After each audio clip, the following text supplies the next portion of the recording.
अस्सलाम वालेकुम, मैं हूं आबिद अंदलीब। आज फवाद चौधरी को जमानत मिल गई है। एक तरह से उनका जो जुडिशल रिमांड था वो मंजूर हुआ। जिस्मानी रिमांड की इस्तदा मुस्तरद हुई। बड़े ज़बरदस्त दलाइल सामने आए बाबर अवान साहब की जानिब से। एक चीज़ मैं आपको बताऊं, आज जो कुछ बाबर अवान साहब ने किया, शायद बहुत कम दोस्त इस तरह से करते हैं। बाबर अवान साहब और जो फवाद चौधरी साहब के, ये भी चूँकि वकला एक पेशी से वाबस्ता लोग रहे, ये एक राइवल ग्रुप भी समझा जाता है। कुछ लोग ये समझते हैं कि ये राइवल है, लेकिन आज बाबर अवान साहब ने जो है वो उस ताल्लुक का हक अदा कर दिया है। आज फवाद चौधरी साहब को अदालत में जब लाया गया तो बहुत सारे लोगों का ये ख्याल था कि आज भी फवाद चौधरी को जुडिशियल उनका नहीं होगा, दोबारा उनका जिस्मानी जो रिमांड है वो हो सकता है वो हो। लेकिन आज बाबर अवान साहब ने इस केस की यूँ समझें कि हम कह सकते हैं कि पूरी काया ही पलट दी। कुछ वो इम्पोर्टेंट डिटेल्स हैं। एक तो जब प्रोसिक्यूटर थे उनको बहुत बड़ा झटका लगा सरकारी वकला को। वो ये समझते थे कि आज भी इनका हो जाएगा जिस्मानी रिमांड। और मैं आपको आखिर पे बताऊंगा कि असल जो गेम है क्या, बाबर ये जो फवाद चौधरी इनको क्यों गिरफ्तार किया गया, और ये जो परवेज इलाही साहब की एक ऑडियो है इसका असल मुद्दा क्या है। ये बड़ी इंपॉर्टेंट बात है, लेकिन इसके ऊपर आखिर पे बात करेंगे। प्रोसिक्यूटर ने आज ये कहा जी कि फवाद चौधरी साहब ने बहुत बदनामी की है और इलेक्शन कमीशन के जो अरकान है उनकी जान को जो है वो खतरात लाक है।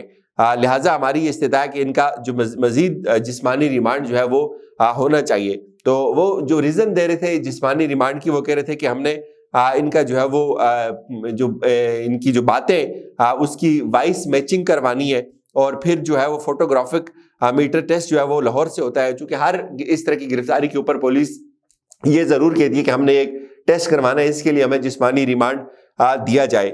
तो फिर जो प्रोसिक्यूटर थे उन्होंने FIR का मतन पढ़ा और फवाद चौधरी से अभी तक जो है उन्होंने कहा कि कुछ चीज़ों को हमने रिकवर करना है, इनसे मज़ीद तफ्तीश की हमें ज़रूरत है, लिहाजा इनका मज़ीद जो जिस्मानी रिमांड है वो दिया जाए। इस पे जो इलेक्शन कमीशन के वकला थे उन्होंने भी बात की कि फवाद चौधरी का जो बयान है वो रिकॉर्ड का हिस्सा है। फवाद चौधरी ने नफरत फैलाने की कोशिश की, हुकूमत के ऊपर फवाद चौधरी ने इल्ज़ाम लगाए, इलेक्शन कमीशन के ऊपर इल्ज़ाम लगाए। इलेक्शन कमीशन जो है वो उसका किरदार अगले चंद माह बहुत अहम है, और इलेक्शन कमीशन जो है वो करप्शन ख़त्म करना है, लेकिन फवाद ख़त्म कर रहे हैं, और फवाद चौधरी जो है वो प्रेशराइज कर रहे हैं इदारों को। इस पे फिर जो है वो बाबर अवान साहब की और थोड़ी सी तलख कलामी भी हुई उनके इलेक्शन कमीशन के वकला की जानिब आपस में। और इस पे बाबर अवान साहब ने यह भी कहा कि ये एटमी रियासत है, ये कोई मोम की गुड़िया नहीं है, आपने इसको मोम की गुड़िया बना दी है। जजों के घरों तक जाने का बयान दिया गया, हमारे जो मुखालिफिन है उन्होंने, और हमने तो किसी के ऊपर पर्चे नहीं कटवाए। इस पे जो इलेक्शन कमीशन के वकला थे और ये समझते थे कि बाबर अवान साहब जो ये बात कर रही है इसलिए गलत है क्योंकि फवाद चौधरी ने जो बयान दिया है वो एक ग्रुप का बयान है, कोई फवाद चौधरी अकेले का बयान नहीं है। और भी बहुत सारे लोग आए लेकिन फवाद जो अदालत के अंदर आज, लेकिन जो बाबर अवान साहब से उन्होंने कहा जी कि एक तो जो ज्यादती हो रही है फवाद चौधरी के साथ, जिस तरह इनका चेहरा जो है वो लपेट के लाया जाता है। फवाद चौधरी एक साबिक वजीर है, वो एक वकील है और ख़ुद ये उसकी एक रिस्पेक्टेबल फैमिली है यहाँ, वो कोई गुलबशन यादव या कोई इतना बड़ा दहशतगर्द नहीं है, और उसको जो है वो दहशतगर्दों की सेल में रखा गया है। मुझे बाबर अवान साहब ने कहा कि अपने मुंशी होने पर फ़ख्र है, मेरे मुंशी को सुप्रीम कोर्ट में दाखिले की इजाज़त है।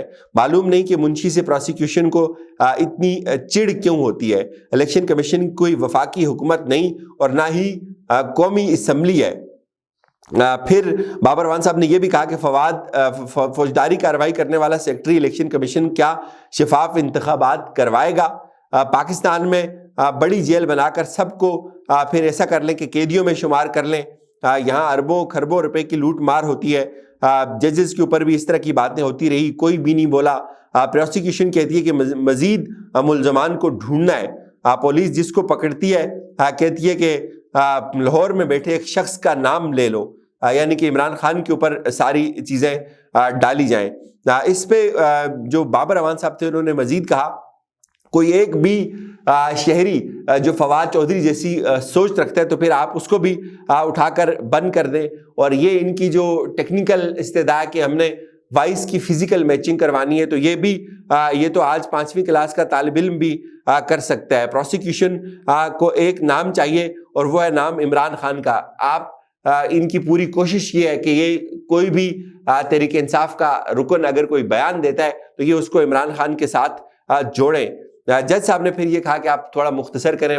بابر امان صاحب کی آج چونکہ برتھ ڈے بھی تھی, ان کو وش بھی کیا جج صاحب کی جانب سے. پھر انہوں نے کہا کہ وزیر اعظم کے خلاف عدم اعتماد میں لوگوں کو خریدا گیا اور الیکشن کمیشن نے بطور حکومت خود کو جو ہے وہ ایک فریق بنایا, وہ اس حکومت کے ساتھ کھڑا رہا. الیکشن کمیشن کا کام الیکشن کروانا ہے اور وہ خود اسلام آباد کے بلدیاتی الیکشن تک سے جو ہے وہ بھاگ گیا. پروسیکیوشن یہ کہتی ہے, سرکاری وکلا یہ کہتے ہیں کہ فواد چودھری کے بیان سے ادارے خطرے میں آ گئے. تو یہاں تو جو میڈم نور جہان تھی اس کے گانوں کے خلاف بھی بات ہوتی رہی ہے. مقدمے میں فواد چودھری پر جو دفعات لگائی ہیں وہ پھر انہوں نے ان کو بھی پڑھ کر بتایا. پھر انہوں نے کہا جی کہ فواد چودھری کے خلاف جو مقدمہ ہے اس کو ڈسچارج کیا جائے اور فواد چودھری جو ہے وہ ایک سیاسی جدوجہد کر رہے ہیں. پھر فواد چودھری صاحب نے خود بھی کچھ باتیں کی کہ میری جو فون ہے وہ پولیس کے پاس ہے میرا فون, اور انہوں نے مجھے اغوا کیا اور میرا فون سم جو ہے وہ بحال کی جائے. اس دوران پھر جو فیصلہ تھا وہ محفوظ ہوا, پولیس فواد چودھری کو لے کر چلی گئی اور اس کے بعد پھر جو فیصلہ تھا وہ سنایا عدالت نے. جو ان کی جو جوڈیشل تھا وہ کر دیا اور ان کی جو جسمانی ریمانڈ کی استدعا تھی اس کو مسترد کر دیا. اور اسی دوران ایک اور فیصلہ ہوا, تحریک انصاف کے وکلا نے جو ضمانت تھی, ضمانت بازر گرفتاری, اس کی اپلیکیشن جو ہے وہ دائر کی. اور اب المیہ یہ پیدا ہو گیا کہ یہ سنے گا کون, یہ کنفیوژن تھا کہ یہ اپلیکیشن کس نے سننی ہے. پھر یہ بھی طے ہو گیا کہ یہ اپلیکیشن کس نے سننی ہے. اب سیشن جج طاہر محمود جو ہے وہ ایڈیشنل سیشن جج فیضان حیدر گیلانی کو انہوں نے جو ہے وہ بھیج دی, اور کل جو ہے وہ یہ کیس دوبارہ اب سنا جائے گا فواد چودھری صاحب کی ضمانت کے حوالے سے. اور جو سیشن جج طاہر محمود جو ہے وہ انہوں نے یہ فیصلہ سنایا کہ یہ کیس کل سنا جائے گا اور امید ہے کل ہی شاید فواد چودھری کی اس کیس میں ضمانت ہو جائے. اب میں آپ کو آخر پہ بتاتا ہوں وہ امپورٹنٹ بات. فواد چودھری تو چلیں باہر نکل آیا, یہ انہوں نے 3-4 دن جو کیا, اس سے ایک تو میں آپ کو بتاؤں جو سب سے زیادہ افیکٹ ہوا ہوگا وہ ان کی جو بچی ہیں اور ان کی بیوی ہوئی ہوگی. تو باقی تو سب لوگوں نے اس کو انجوائے کیا اور فواد چودھری کو اتنی ریٹنگ مل گئی اور سب لوگوں کی نظر میں وہ بھی ہیرو بن گیا. اور جو حکومت تھی آپ سوچیں اس کو کیا ملا. لیکن اس میں ایک چیز بڑی ایکسپوز ہوئی ہے. فواد چودھری وہ آدمی ہے جو عمران خان کو یہ کہتا تھا کہ آپ اسمبلیز کو تحلیل کریں. وہ یہ سمجھتے تھے کہ ہمیں مشکلات ضرور ہوں گی, اسمبلی تحلیل ہوگی تو چیزیں آگے صحیح ہو جائیں گی. اور پرویز الہی وہ آدمی تھے جو کہتے تھے اسمبلی تحلیل نہ ہو. اور فواد چودھری اور پرویز الہی کی ایک دشمنی چل رہی ہے. آپ نے اگر اب خبریں ساری دیکھتے ہیں تو آپ کو اس بات کا اندازہ ہوگا, یہ دونوں ایک دوسرے کو ایکسیپٹ نہیں کرتے. اب کچھ لوگ ان کا خیال یہ ہے, اور میرا ذاتی بھی یہ خیال ہے, کہ بہت سارے لوگ یہ چاہتے تھے کہ پاکستان میں اسمبلیاں پنجاب کی اور KPK کی اسمبلیاں تحلیل نہ ہوں. اور شاید کہیں ایسا تو نہیں ہے کہ جو لوگ اسمبلیاں تحلیل کرنے کی کوشش کر رہے تھے اور اس کے لیے عمران خان کا ذہن بنا رہے تھے, کہیں ان کو تو نہیں اٹھایا جا رہا. جس طرح کی وہ آڈیو ہے اس سے کم از کم مجھے تو یہ وائبز آئی ہیں کہ پرویز الہی صاحب بڑے خوش ہیں کہ یار صحیح ہوا, اینو پڑھ لیتا تو اے اسمبلیاں توڑنا دی حق بھی سی.